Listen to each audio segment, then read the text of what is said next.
Prijatelji, pozdravljam vas.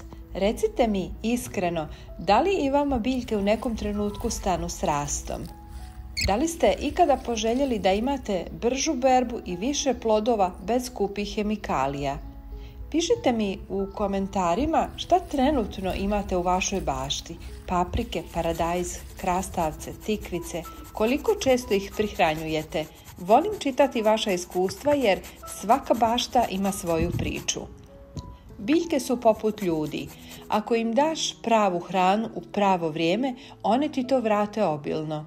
I zato danas pravimo prirodni energetski napitak za vaše biljke, doslovno im ubrizgavamo snagu, zdravlje i plodnost.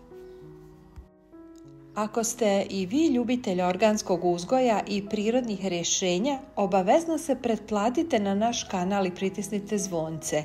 Podijelite ovaj video i sa vašim prijateljima, komšijama ili u vašim grupama za baštovanstvo jer ova prihrana vrijedi više od mnogih kupovnih đubriva. Neka i drugi saznaju za ovu malu tajnu velikih baštovana.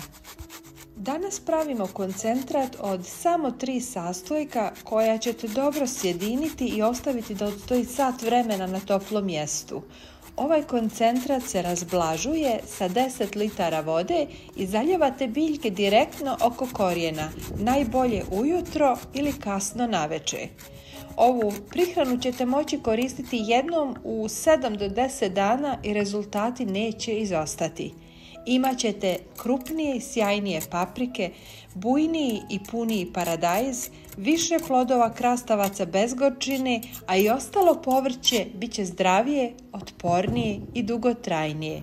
Pa idemo odmah na pripremu našeg koncentrata.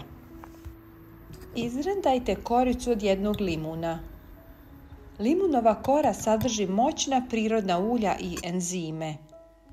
Dodajemo 1 kašiku suvog kvasca. Kvasac aktivira mikroorganizme u zemljištu i pomaže u bržem rastu i razvoju biljaka. Dodajemo 200 ml tople vode. Topla voda oslobađa sve što je korisno za brži rast i razvoj. Ova prihrana jača korijen, ubrzava cvjetanje i povećava broj plodova kod svih vrsta povrća. Sve dobro promiješajte i ostavite da odstoji sat vremena na toplom mjestu.